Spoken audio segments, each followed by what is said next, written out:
So connecting the Raspberry Pi via SSH, you can access the command line of Raspberry Pi remotely from another computer or the device same network using the SSH.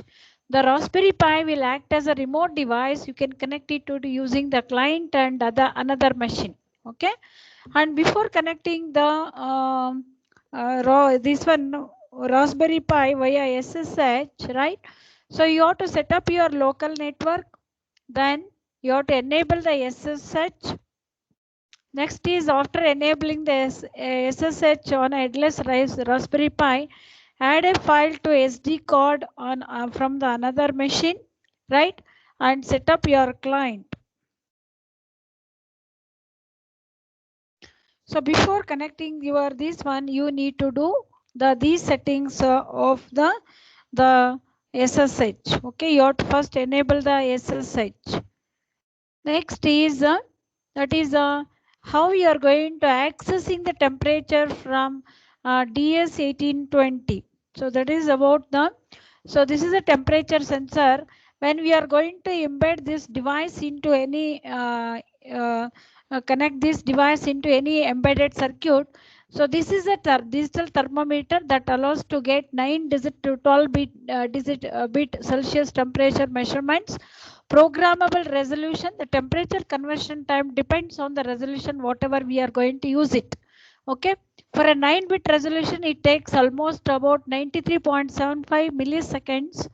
Okay, and for 12-bit resolution it will take about 750 milliseconds. The device is able to measure a temperature from minus 55 degrees centigrade to plus 125 degrees centigrade and has plus or minus 0.5 degree accuracy in the range from minus 10 degree to plus 85 degrees centigrade. Additionally, it has an alarm functionality with a programmable upper and lower temperature trigger points. These threshold values are stored internally in non-volatile memory, which means they are kept even if the device is powered off.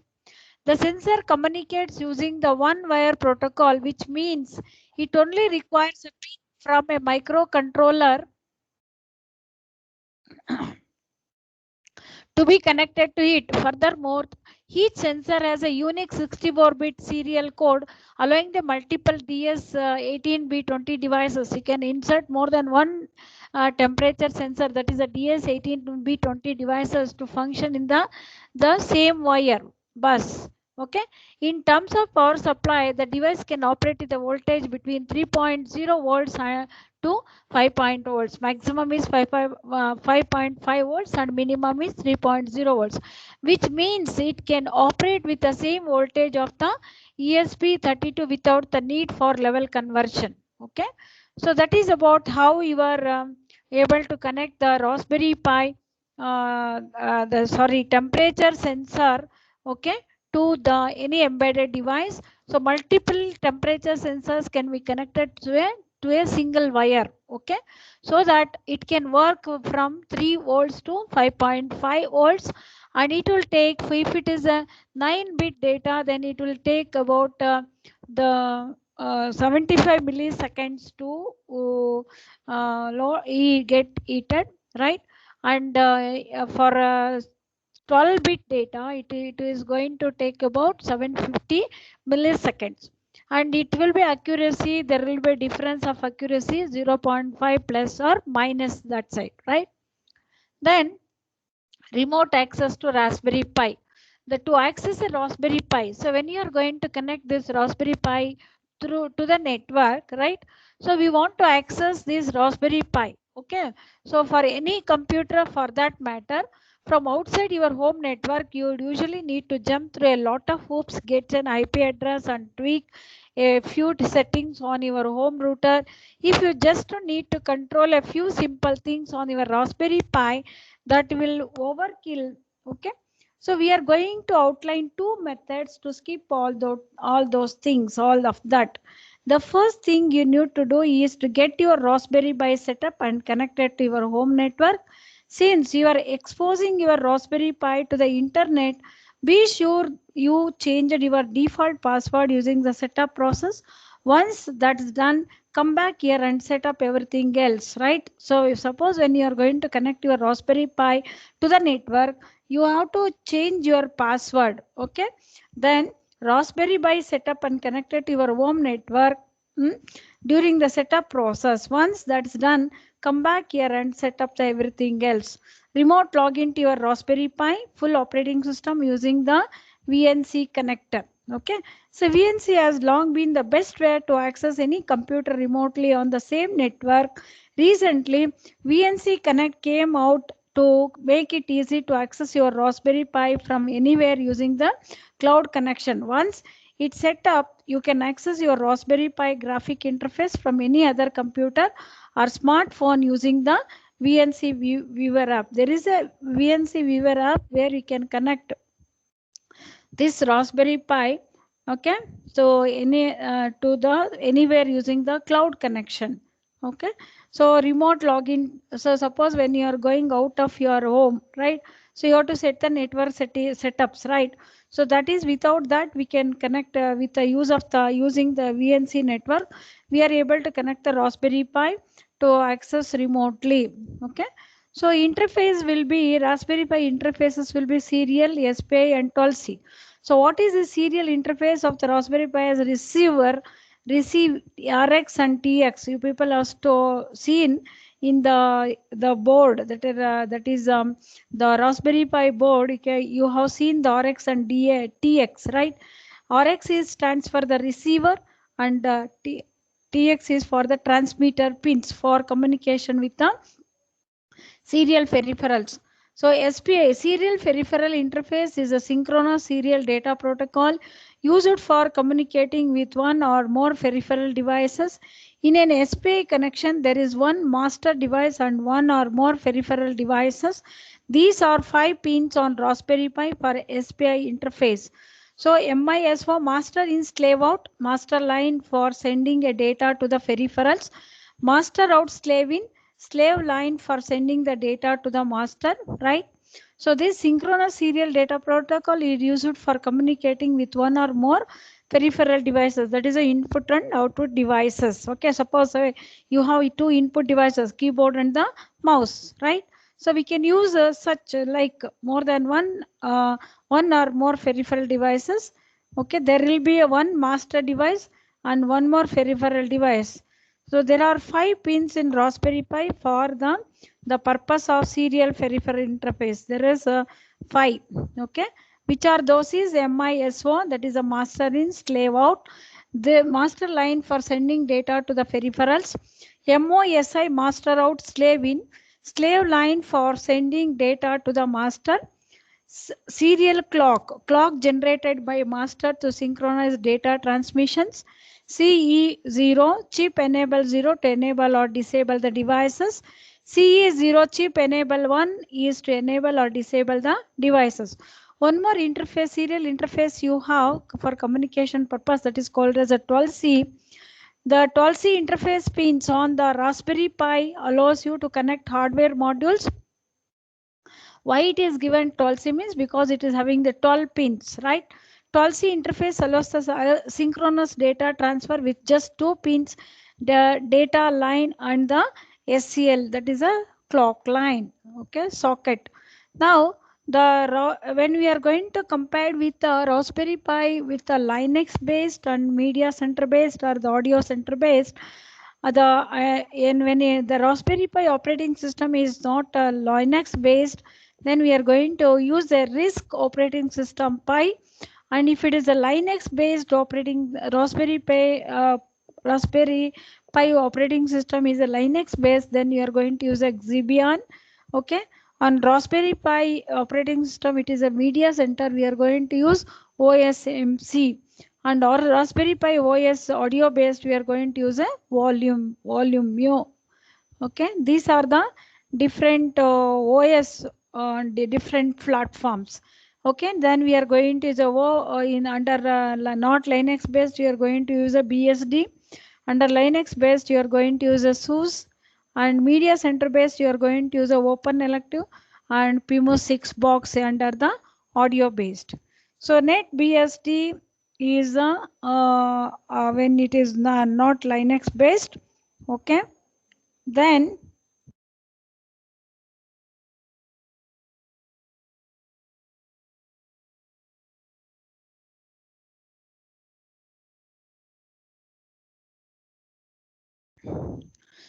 now this is going to use a ARC operating system, and media based center operating system is going to use a Liter Electric, and audio based is going to use a Rune Audio. Okay, and it is Plan 90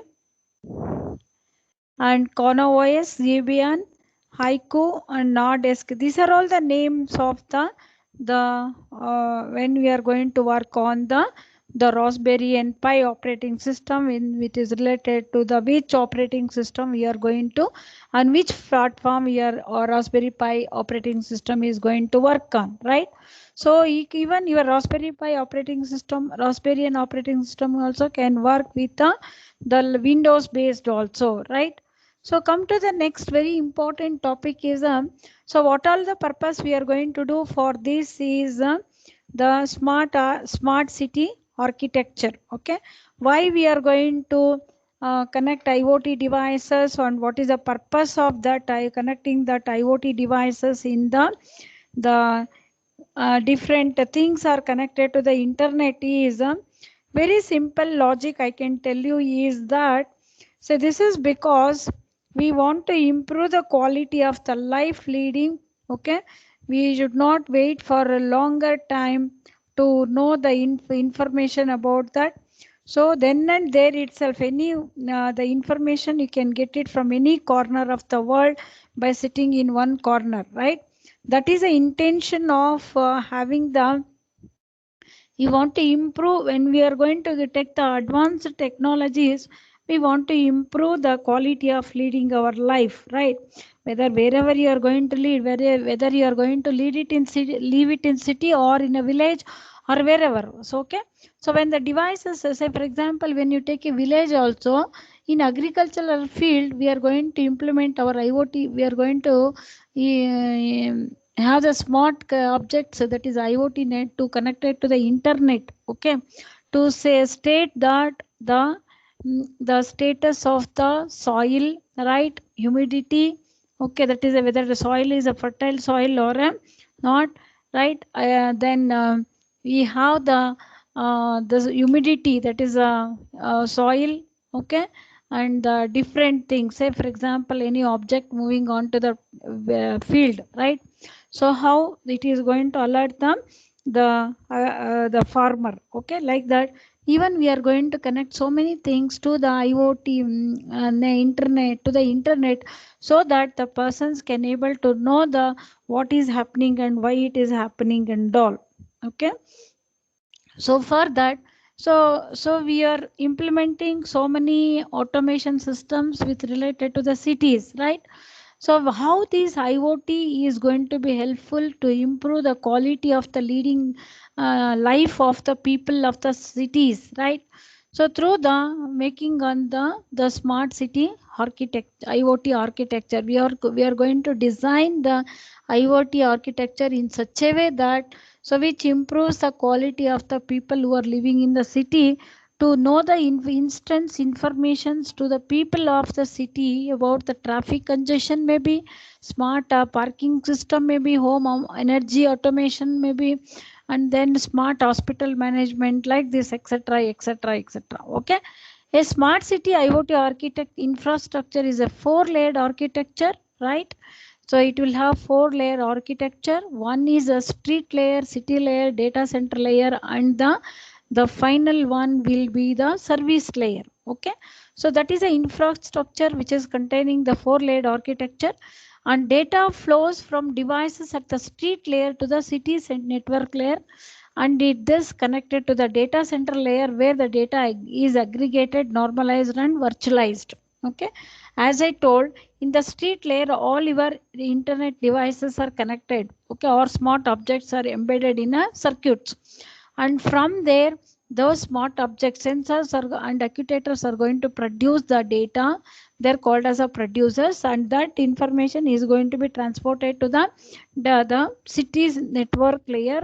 Okay, and from there the huge data is going to be transferred to the data center layer, third layer, where actually it is the data center layer is going to collect all the data from the different sensors produced in the street layer, right?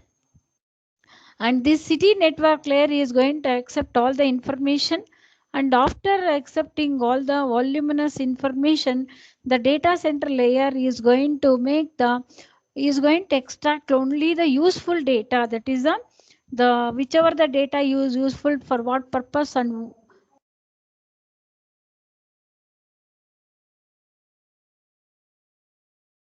whose people is able to are going to use this information, right? So there in data center layer, all the data condensation, filtering of the data, aggregation of the data, normalization of the data, and virtualization of the data is takes place. And data center layer provides the information to the service layer, which consists of the applications that provides the services to the city. Okay. In smart cities, multiple services may use IoT solutions for many different purposes. These devices may use different IoT solutions with the different protocols and different application languages. Okay. Then see here. So as I told that it is a four-layered structure. Okay. And you can have multiple services may use for IoT solutions for many different purposes. These services may use different IoT solutions with different protocols and different application languages. Okay. Now we go through the smart city IoT architecture. You can see here the street layer. In that you can see smart lights and multi-sensing devices connected, parking and the flow sensors are there. Okay. Then we have the mobile devices, we have okay, smart plus connected Wi-Fi transportation, playbook, SQC, LOC, SMICE, Prime, core routing, switching, IoT, industrial switching, gateways, wireless ruggedized APs. Plus we have the people who are responsible for development of this IoT architecture is the Cisco people, right? As you people already know that when you are going to study the computer networks, okay, they are the people who are held responsible for the main networking applications. They are going to develop the so similarly this IoT architecture also these Cisco people consulting services for cities, okay, and installation and deployments and the solution support given by the Cisco people. Okay. See, we have the private clouds plus we are going to provide them Cisco services and Cisco. These are the Cisco products we have, and we have the Cisco partners, that is urban services, sensors and other solution components, customized design and implementation, managed services model, network operation, services and SLA support. This Cisco partner is responsible for all these kinds of services which they are providing in the cities. Okay. Now we can see their street layer, which all contains the physical devices and the sensor, where the producing of the data takes place in the street layer, and that information has been sent to the city layer, right? There distribution switch and there are some distribution switches and gateways and routing things. Okay. And data center layer, okay, we have so service that is a services data center layer, internet and other networks are there. Okay. And you have the routers. Okay. Then ASA firewall, DC switches. Okay. We have all these things to do the to receive the information from the city layer, the use information what is going to be accepted in the data center layer is going to be the is they where the data aggregation, data condensation and data filtration or all the process is carried out. Only the whatever the information is useful, only that information they are going to be extracted In turn, after filtering and doing all the processing the data into the information, that information has been sent to the service layer to the end users or to the end devices, right? So, now smart devices for cities and citizens. IoE enabled for three-party sensors implementation and unifying the foundational platform with the ROI in 10 years, depending on the use case deployment, traffic, parking system, smart energy home automation system, right? And smart street light system. Okay, all these things have been deploying this with the use of the IoT architecture to improve the quality of the life of the people of the city. Okay, new governance model implementation in cities. Then all these things are takes place. Next is you will what we will study one by one layer. What is the function of that layer and how the data is going to be produced and how it is going to be transported to the next layer. The first layer in the city architecture is street layer. Street layer is composed of devices and sensors that collect data, take action based on the instructions from the overall solutions as well as the network components needed to aggregate and collect the data.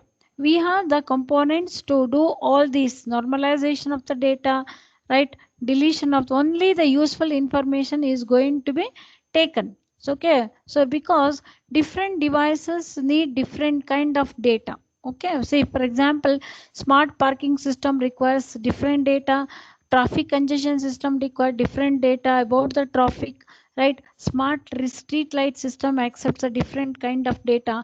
Like the different applications require different kind of data. When that is the case, right? So this a sensor is a data source that generates the data required to understand the physical world. Sensor devices are able to detect and measure the events in the physical world. The ICT connectivity solutions rely on sensors to collect the data because sensors are the one devices where they are going to produce a massive amount of data, right? So from the world around them so that it can be analyzed and used to the operationalized user cases of for the cities. And variety of sensors are used at the street layer for variety of smart city use cases. I told no different use cases as I told that is a smart hospital management system, smart parking system, right? And home energy automation system, okay, and logistics management even, right? So like that we have different use cases are there, and these different use cases require different kind of data from the sensors which are there in the street layer. Hence, a magnetic sensor can detect a parking event by analyzing the changes in the surrounding magnetic field. When a heavy metal object such as a car or a truck comes close to it or on top of it, it can sense and send a signal to it alerts the parking application that says stating that these are the too many vehicles are there. Okay, and lighting control can dim and brighten the light based on the combination of time based on ambient conditions. And video cameras combined with a video analytics can detect the vehicle's faces and traffic conditions for various traffic and security use cases. An air quality sensor can detect the measure the gas particulate matter concentration of a give hyper localized perspective in pollution in a given area. So we are going to have a air quality sensors whether what kind of air is it a carbon dioxide which is polluted through the vehicles, right? Or are there any what kind of air? We have air quality sensors to detect the measure the particulate matter of the concentration of the gas, right? So that is the device counters give an estimate to the number of devices in the area, which provides the rough idea about number of vehicles moving or parked in a street or public parking area, or of pedestrians on the sidewalk, or even of birds in public parks or in public monuments for cities where bird control has become a very great issue. Okay, See, this state layer will have these kind of many sensors. Okay, the different sensor going to do the different aspects, different tasks, right, to in collecting or in gathering the information in the street light. So these are the few examples. So there are more number of examples are there. Like these only, you have some other devices also which are going to be connected to the street layer sensors, right?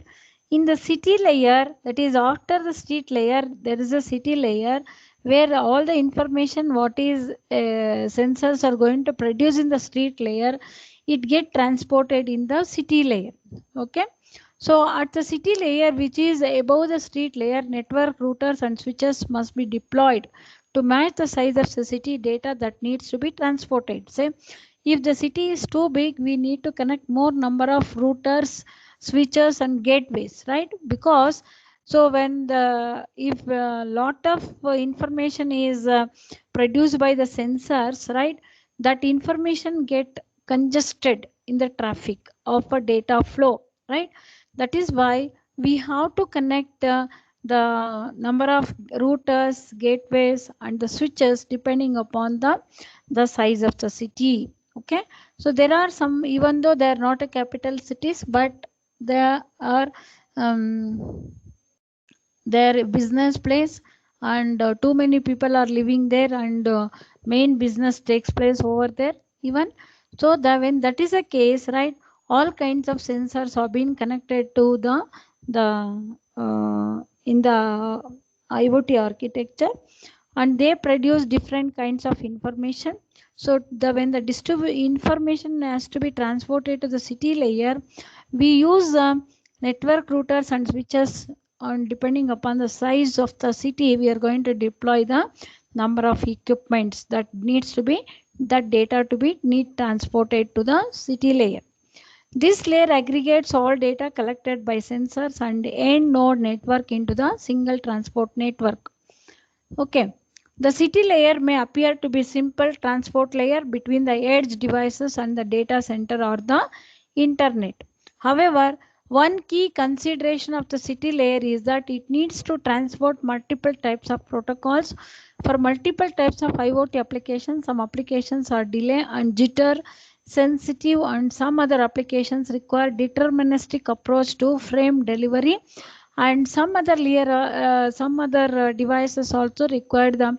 Suppose a missed packet may generate an alarm or result an invalid status report. As a result, the city layer must be built around resilience to ensure that a packet coming from a sensor or a gateway will always be forwarded successfully to the end station, that is to the next layer, that is data center layer. Okay, all the information. Suppose, as I told, when it is going to the information get transported to the next layer, right? So we are going to make a similar kind of the items grouped together in a packet. Okay, the transportation of that packet data is takes place between the city layer and the data center layer. So when it is any one packet is missing, what happens? It generate an alarm or result in an invalid status report. So that time we can analyze what data, which data is not deleted, right? As a result, the city layer must be built around and to ensure that packet coming from the sensor at gateway will is forward the successfully to the head end station. See, street layer. So aggregation switches are there, okay, which works on a 1 gigabits per second, and we have the second generation uh, the network, right?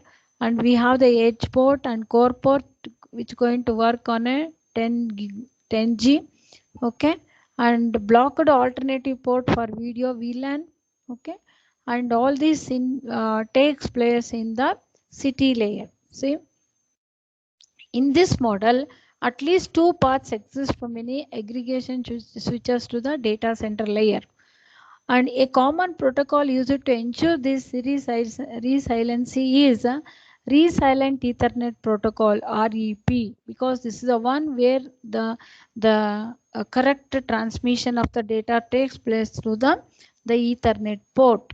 Okay, so all the data, whether you are going to group it into the similar items called as the packets, right? And all these packets get transported to the data center layer. Okay, and we use a common protocol used to ensure this is a REP, that is a resilient Ethernet protocol, which is responsible for the transportation of all the data to the data center layer. Ultimately, data collected from the sensor is sent to the data center where it can be processed and correlated. Okay, so when the data we send from the city layer in the to the data center layer, so finally what happens? Okay, it can be processed and that data is going to be converted into the information, and that information we send it to the service layer. Based on this processing of data, meaningful information and trends can be derived and information can be provided back. For example, an application in a data center can provide a global view of the city traffic and help authorities decide on the need for more or less common transport vehicles. At the same time, an automated response can be generated. Okay, then in the data center layer, another very important thing happens is the cloud model is a chief means of delivery. The storage, virtualization, adaptability, and the analytics know how that city governments require for the technological mashups and synergy of information embodied in a smart city. Okay, traditional city networks simply cannot keep up with the real-time data needs by the of the smart cities. They can encumbered by their physical limitations. Okay, the cloud enables data analysis to be taken to server farms with large and extensible processing capabilities. See here how shows the vision of utilizing the cloud in smart solutions for cities. The cloud provides a scalable, secure, and reliable data processing engine that can handle the immense amount of data passing through it. See, cloud and services, right? We have the responsive stores, ambulance, okay, connected ambulance and intelligent media services and intelligent digital signage, automated car system, traffic cameras, okay, track, logistics optimization, factory optimization, traffic flow optimization, home energy management, okay, communication networks of optimization, and you see hospital optimization, smart grids, right, municipal command and the control centers. Okay, you are going to send and receive the information for all these uh, things which are connected in the IoT. The cloud is responsible to provide all the kinds of services to these devices. Okay, then come for the service layer. Ultimately, the true value of the ICT connectivity comes from the services that the measured data can provide a different users operating within a city. So whatever the processing takes place, that is in the data aggregation, and all these informations have been sent to the cloud, right? In turn, the people at the service layer, there from the service layer, the data is going to be transmitted to the people of the city, right? Or the destination of the end devices of the this one. Okay, now that we are going to use the different cloud services to send information to the service layer. In turn, smart city applications can provide value to and visibility for a variety of user types, including city operators, citizens, and law enforcement. The collected data should be visualized according to the specific needs, according to their application. Say logistics management, communication network management, smart parking system. Okay, depends upon the different applications.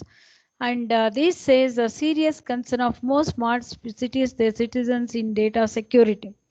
The vast quantity of the sensitive information are being shared by all the layered real-time architecture, and cities have a duty to protect their citizens from data from unauthorized access, and they are providing the more security for the data which is flowing in the different sensors, right? So that smart city architecture will also have the firewall. Okay, VLN provides end-to-end segmentation of the data transmission, encryption of the data. Okay, so like this, so there are different security are also deployed, implemented in order to give the security for the data which is flowing in the network in the smart city architecture. Okay, so